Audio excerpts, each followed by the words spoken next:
Assalamu alaikum everybody. Welcome to my online English grammar class. This is Babul Hussain.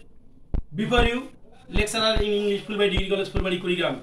Dear learners, today I am going to discuss about simple to compound sentence. I conducted my class yesterday, simple to complex, complex to compound. Today I am going to discuss about simple to compound. Dear students, you enjoy the class. Okay? আমরা আজকে 7 থেকে এর বেশি rule আমরা আলোচনা করব। তো this is very important method of teaching. Okay, এখন আমরা ইতিপূর্বে বলছি সিম্পল সেন্টেন্সে একটা প্রিন্সিপাল ক্লোজ আর একটা ফ্রেজ ওয়ার্ড দিয়ে গঠিত হয়, আর কম্পাউন্ড সেন্টেন্সে টু ইন্ডিপেন্ডেন্ট ক্লোজ, দুইটা ইন্ডিপেন্ডেন্ট ক্লোজ দিয়ে কম্পাউন্ড সেন্টেন্স গঠিত হয়। দুইটা স্বাধীন ক্লোজ, কটা স্বাধীন ক্লোজ? দুইটা স্বাধীন ক্লোজ দিয়ে আমাদের কি গঠিত হয়? কম্পাউন্ড সেন্টেন্স গঠিত হয়। দিস ইজ ভেরি ইম্পর্টেন্ট জানার জন্য। আবার ক্লোজ কি? আবার বলতে ক্লোজ হচ্ছে কি? Subject plus finite verb. ক্লোজটা হচ্ছে subject plus finite verb. Okay, এখন বিষয়টা হচ্ছে আমাদের যে প্রথম যে ফার্স্ট রুল, যদি ইনস্পাইট অফ বা ডিসপাইট থাকে তখন আমাদের কম্পাউন্ড হবে, কমা উঠে দিয়ে ওই জায়গায় আমরা ব্যবহার করব বাট। এর মানে হচ্ছে সত্ত্বেও, এর মানে হচ্ছে সত্ত্বেও। এখন বিষয়টা হচ্ছে আমাদের দুইটা ইন্ডিপেন্ডেন্ট ক্লোজ করতে হবে।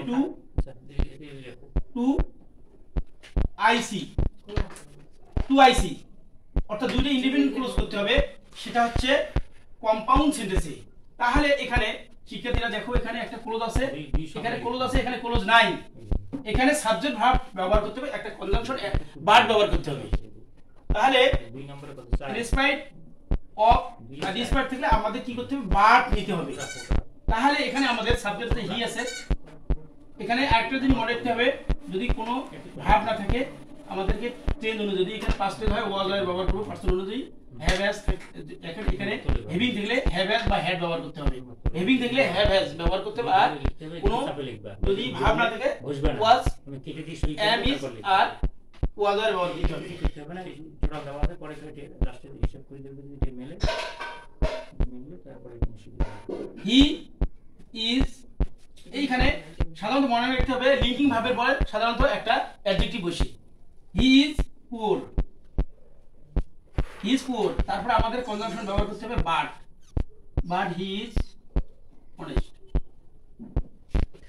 এখানে প্রোভাইডেড নাউন হলো, কারণ পজিটিভের পরে অলওয়েজ নাউন হবে, এটা মনে রাখতে হবে। তাহলে এখানে প্রথম রুলটা আছে সাবজেক্ট ভার্ব, তারপরে অবজেক্ট বা এক্সটেনশন বা অ্যাডভার্বিয়াল অ্যাডভার্ব অ্যাডজেক্টিভ কমপ্লিমেন্ট, এটা বুঝতে পারে। তারপরে ভার্ব, তারপরে সাবজেক্ট ভার্ব, তারপরে এখন বিষয়টা হচ্ছে রুল নাম্বার 2। রুল নাম্বার 2 তে আমরা প্রেজেন্ট পার্টিসিপল যদি থাকে, প্রেজেন্ট পার্টিসিপল থাকলে আমাদের যদি কারণ বুঝায় কমার স্থলে আমরা কি লিখব? এন্ড সো বা এন্ড দেয়ারফর বা এন্ড ব্যবহার করব। আমি আবার বলছি, প্রেজেন্ট পার্টিসিপল হলে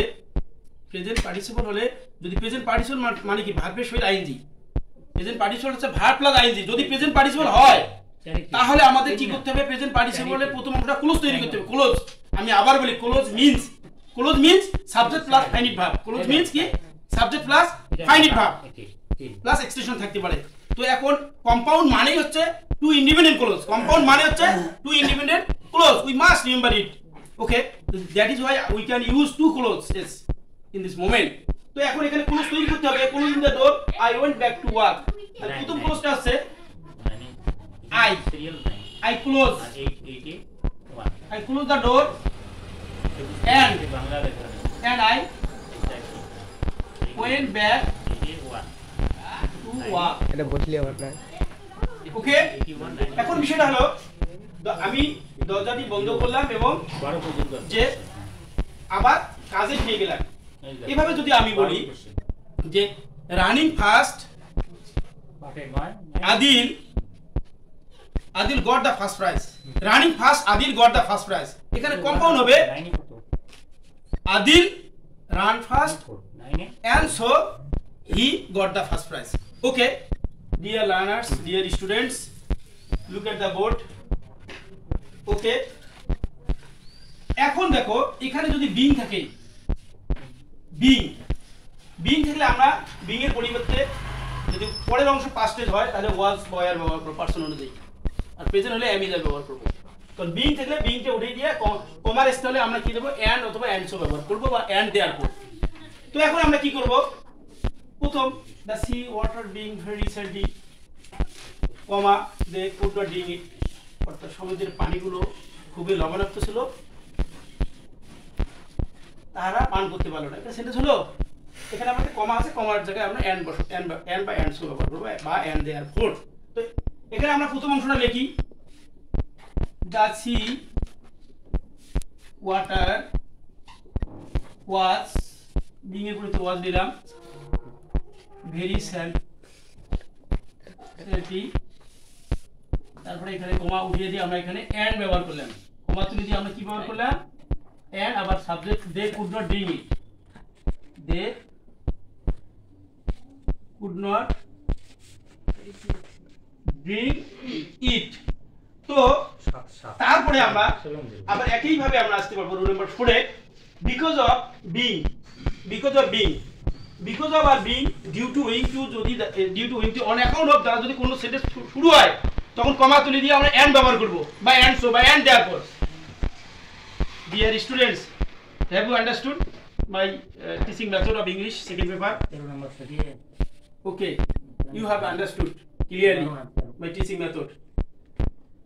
Just look at the board and enjoy the class. Okay, because of his illness he could not go to college. অসুস্থতার কারণে সে কলেজে যেতে পারে না। যেহেতু এখানে ক্যান নট আছে, তাহলে আমরা প্রথমে এই সাবজেক্টে এখানে কি নেব, হি হবে, হিজ আছে, he is ill and by and so, and he cannot go to college. Compound sentence মানে হচ্ছে ফ্যান বয়েজ, আমরা যে বলছি ফ্যান বয়েজ, কম্পাউন্ড সেন্টেন্সটা আছে এফ তে ফর, এতে এন্ড, এন তে নর, বি তে বার, ও তে অর বা আদারওয়াইজ, ওয়াই তে ইয়েট, এস তে সো, এস তে কি সো। দ্য ফ্যান বয়েজটা মনে রাখতে হবে। প্রিভিয়াস ক্লাসে I have declare, I have written about fan boys of elaboration, abbreviation. Okay, এখন রুল নাম্বার 5 এ আমরা রুল নাম্বার 4 এর সেকেন্ড एग्जांपल হচ্ছে being honest, IS could not tell a lie. সৎ হয় IS, being মানে হইয়া, সৎ হয় IS মিথ্যা বলতে পারবে না। তাহলে এখানে আমাদের কি লিখতে, প্রথমে সাবজেক্ট দেব IS was honest, তারপরে কমা he could not tell a lie. ওকে, তাহলে বিং এর পরিবর্তে আমরা ওয়াজ দিলাম, আইএস এখানে সাবজেক্ট নিয়ে আসলাম, অনেস্ট এখানে বসালাম, কমার জায়গায় আমরা কি বসাবো, এন্ড বসাবো বা এন্ড সো বসাবো, আমি বলি বা এন্ড সো। ওকে, এই কি না ব্যাপারে সুদা দিব। Okay dear students, look at the rule number 5. Rule number 5 এ যদি আমরা টু দেখি, কি দেখি, টু থাকলে আমাদের এখানে কি ব্যবহার করতে হবে, ভেরি ব্যবহার করতে হবে। টু থাকলে ভেরি, আর এই যে টু মানে নেগেটিভ অংশ, এই নেগেটিভটা হচ্ছে নেগেটিভ একটা সাবজেক্টের পরে যদি প্রেজেন্ট হয় সাবজেক্টের পরে ক্যান নট ব্যবহার করব অথবা কুড নট ব্যবহার করব। যদি পাস্ট টেন্স হয় তাহলে কুড নট, আর প্রেজেন্ট হলে কি হবে, ক্যান নট ব্যবহার করতে হবে কম্পাউন্ড সেন্টেন্সে। তাহলে আমাদের এখানে কি লিখতে হবে, he is too poor to buy a phone, সে এত গরিব একটি ফোনই কিনতে পারে না। It will be compound sentence. Look at the board. Here he is very poor, কারণ অ্যাডজেক্টিভকে মডিফাই করে যে সব সময় অ্যাডভার্ব, অ্যাডজেক্টিভকে মডিফাই করে সব সময় অ্যাডভার্ব, আর নাউনকে মডিফাই করে অ্যাডজেক্টিভ, অ্যাডভার্বকে আবার অ্যাডভার্ব মডিফাই করে অ্যানাদার ক্লাস। ওকে, যাই হোক, হি ইজ টু জায়গায় আমরা লিখলাম ভেরি পোর। এই যে টু আছে, টু উঠিয়ে দিয়ে আমরা পূর্বের সাবজেক্ট হি আছে, আবার আমাদের কি লিখতে হবে, একটা ক্লোজে পরিণত করতে হবে। আমি বারবার বলছি clause means two subject two verb, মানে কম্পাউন্ড সেন্টেন্সে ক্লোজ, স্বাধীন ক্লোজ তৈরি করতে হবে, টু সাবজেক্ট টু ভার্ব। আর একই সাবজেক্ট হলে পরের ভার্ব পরের সাবজেক্ট না বসালেও হবে কম্পাউন্ড সেন্টেন্সে। তো দুটো ইন্ডিপেন্ডেন্ট ক্লোজ আমাদের তৈরি করতে হবে। তাহলে এখানে দেখো তোমরা শিক্ষার্থী বন্ধুরা, হি ইজ ভেরি পুয়ার লেখার পর আমাদের এখানে একটা কনজাংশন ব্যবহার করতে হবে এন্ড আবার এই হি নিতে হবে। এই নিয়ম অনুযায়ী তোমাদের সাবজেক্ট নিতে হবে, পূর্বের সাবজেক্ট প্রেজেন্ট থাকার কারণে আমরা ক্যান নট ব্যবহার করলাম, can not buy a phone. Okay দেখো মাই ডিয়ার স্টুডেন্টস, তো এখানে টু জায়গা ভেরি নিলাম আর টু তুলিয়ে টু জায়গা ভেরি আর টু উড়িয়ে দিয়ে একটা ক্লোজ তৈরি করলাম। ক্লোজ তৈরি করলাম কিভাবে? একটা এন্ড দিয়ে। এন্ড আবার পূর্বের সাবজেক্ট অনুযায়ী হি ক্যান নট, যেহেতু এটা প্রেজেন্ট ইজ আছে, ইজ থাকার কারণে ক্যান নট বসলো, আর ওয়াজ থাকলে কুড নট হবে এইটুকু। যদি আমি অ্যানাদার ওয়ে যদি বলি, mister Dulu was too weak to play football with his friends. এখানে आंसर হবে mister Dulu was very weak that he could not play with his friends. Clear? আবার বলি, mister Babul is too ill to speak well. Answer হবে mister Babul is very ill that he can not speak well. I think you can understand my teaching of method simple to compound sentence. Okay, rule number 6 এ আমরা চলে যাব in the class by plus jiran rule number 6 A by plus jiran হলে আমরা e plus subject, by plus jiran হলে আমাদের compound sentence হবে imperative sentence, imperative mood কি নিতে হবে? by plus jiran হলে imperative mood plus and plus close। ওকে, তো এখন এখানে লক্ষ্য করো, by playing well you can win the game. তাহলে এখানে আমাদের কি করতে হবে? প্লে ওয়েল, উল্টি রাখো প্লে ওয়েল, সিরিয়াল আছে, সিরিয়াল দেখো, play well you can win the game. এখন যদি এখানে আমরা লক্ষ্য করি by eating vegetable you can be healthy, তখন আমাদের কি করতে হবে? Eat vegetable you can be healthy. এখন আমি বলি তোমাদেরকে, যদি এখানে ফার্স্ট পারসন থাকে বা থার্ড পারসন থাকে, তখন কি করতে হবে? তখন লেট মি বা লেট হিম লেট দেম ব্যবহার করতে হবে। আমি বলতে যাচ্ছি by following my advice, by following my advice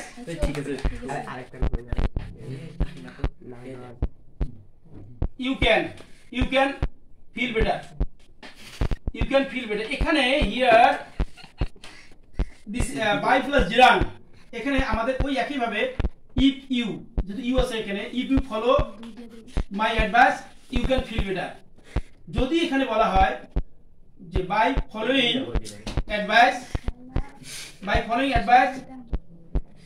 we can feel better, তখন আমাদের তখন লিখতে হবে let us follow advice we can feel better। তখন আমাদের ইম্পারেটিভ সেন্টেন্সে যদি ইউ ব্যতীত অন্য কোনো পারসন থাকে, ফার্স্ট পারসন থার্ড পারসন থাকে, তাহলে ভাব না, তখন যে প্রথমে সাবজেক্টের অবজেক্ট ফর্ম নিতে হবে।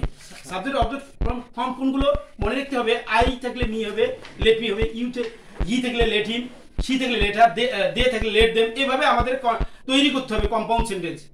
কারণ বাই প্লাস জিরান দিয়ে শুরু করতে গেলে আমাদের কম্পাউন্ড সেন্টেন্সটা হবে ইম্পারেটিভ সেন্টেন্স। প্রথমে ইম্পারেটিভ সেন্টেন্স, ইম্পারেটিভ মেথড যেটা আছে সেটা জানতে হবে। ইম্পারেটিভ মেথডটা কি রকম?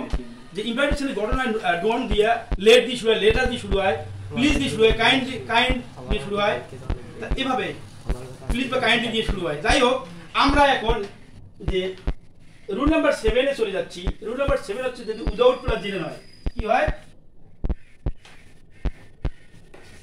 উইদাউট প্লাস জিরান হয়, তখন আমাদের কি করতে হবে? একটা আমাদের এই সেন্টেন্সে আমাদের কি করতে হবে? এই যে কমার জায়গায় আমাদের অর বা আদারওয়াইজ ব্যবহার করতে হবে। Just remember it, just without plus gerund হলে আমাদের জাস্ট রিমেম্বার ইট, যে আমাদের মনে রাখতে হবে প্রথমে লিখতে হবে কি? ইম্পারেটিভ সেন্টেন্স, তারপরে অর বা আদারওয়াইজ, কমা তুলে দিয়ে অর বা আদারওয়াইজ। আবার বলতেছি, উইদাউট প্লাস জিরান হলে আমাদের কম্পাউন্ড করতে হবে যে কমার স্থলে আমাদের অর বা আদারওয়াইজ ব্যবহার করতে হবে। Dear students, just remember it. Okay, look at the board. এখন উইদাউটটা আমরা উঠিয়ে দিব, দেওয়ার পর আমরা কি লিখবো এখানে, যেহেতু এখানে রিডিং আছে, রিড মোর, অর এই যে কমা কমা স্থলে আমরা অর দিলাম, or you can not make a good result, make a good. Dear students, যা শুধু এই জিনিসটা মনে, যা শুধু এই জিনিসটা মনে রাখতে হবে, উদার প্লাস জিরেন থাকবে, আমরা এই জায়গায় অর অথবা আদারওয়াইজ লিখব, অর অথবা আদারওয়াইজ। ওকে, এখন বিষয়টা হলো রুল নাম্বার 80 আমরা চলে যাব। রুল নাম্বার 80 আমাদের কাজ হচ্ছে, যদি আমরা দেখি subject verb object present participle থাকে, তখন আমাদের আবারও দুইটা ক্লোজ করতে হবে। কয়টা ক্লোজ করতে হবে? দুইটা ক্লোজ করতে হবে। যেমন আই স এ ওম্যান, আমি একটি মেয়েকে দেখলাম, মহিলাকে দেখলাম, লার্নিং ইংলিশ অথবা কুকিং রাইস অথবা ওয়ার্কিং অন দ্য ইট, অথবা I saw a woman cooking rice, cooking rice. এখানে কোনো ক্লোজ টু ক্লোজের দরকার আছে না নাই? কম্পাউন্ড সেন্টেন্স অবশ্যই দুইটা ক্লোজের দরকার আছে। এই দুইটা ক্লোজ করতে গেলে আমাদের প্রথমে আই স, প্রথমে আমরা কি লিখব? আই স, আই স এখানে, তারপরে আমরা কি লিখব? A woman, I saw a woman, I saw a woman and, I saw a woman and, আবার কুকিং রাইস শুধু বসাতে পারবো না, কুকিং রাইস আটা ক্লোজ করতে হবে, এন্ড এর পরে অবশ্যই একটা সাবজেক্ট শি, ওম্যান দুইবার ব্যবহার করব, শি ওয়াজ কুকিং রাইস। তো এই যে এন্ড দিয়ে আবার এখানে শিটা ব্যবহার করলেও হবে, না করলেও হবে, মানে একই না করতে হবে। আই স এ ওম্যান, যেহেতু আইতে একটা ভিন্ন সাবজেক্ট আমি, আর ওম্যান অন্য, যার কারণে অবশ্যই ব্যবহার করতে হবে। তখন তাহলে আমি বলতেছি I saw a woman cooking rice, তাহলে অ্যানসার হবে I saw a woman and she was cooking rice. আমি একটি মেয়েকে দেখেছিলাম, মহিলাকে দেখলাম, এবং তিনি কি করছিলেন? ভাত রান্না করছিলেন। তো I saw a boy playing football in the field, তখন কি হবে? কি বললাম? I saw a boy playing football. Sentence বড় করতে পারি আমি, সেন্টেন্স বড় করে প্রিপোজিশন ফ্রেজে সেন্টেন্স বড় করব। দেখো তোমরা, I saw a boy playing football, এখানে বড় করব, উইথ ব্যবহার করলাম, with his friend, friends, F R E N D S. আবার বড় করি, ইন দা ফিল্ড, বড় করি সেন্টেন্স। দেখো প্রিপোজিশন যোগ করে সেন্টেন্স বড় হয়, ইন দা ফিল্ড। মনে রাখতে হবে সেন্টেন্স বড়, সেন্টেন্স আর ইংলিশ যে একটা সেন্টেন্স গঠন করতে গেলে, তাহলে সবসময় subject plus verb plus object plus preposition phrase, যত প্রিপোজিশন ফ্রেজ দেবে তত তোমাদের সেন্টেন্স বড় করবে। প্রিপোজিশন আছে বা নাউন প্রোনাউনের সাথে সংযোগ করে দেবে, তাহলে সেন্টেন্স বড় করে। সেন্টেন্স বড় করতে তোমাদের কি করতে খেয়াল করতে হবে। যাই হোক, আমাদের কাজ হচ্ছে কম্পাউন্ড সেন্টেন্স করতে, কম্পাউন্ড সেন্টেন্স। তাই এটা কম্পাউন্ড সেন্টেন্স কিভাবে করব? আমরা প্রথমে কি লিখব? I saw a boy, I saw a boy. এখন I saw a boy and boy he was playing football with his friends in the field.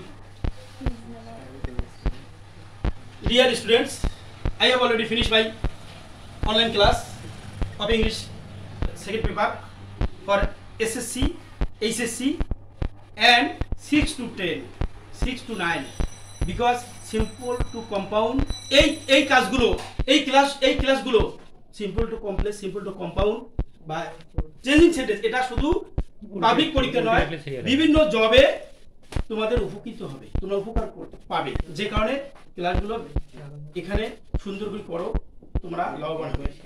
সকলেই ভালো থাকো, সকলেই সুস্থ থাকো, এই কামনা করে আজকের মধ্যেই বিদায় নিচ্ছি। আসসালামু আলাইকুম এভরিবডি।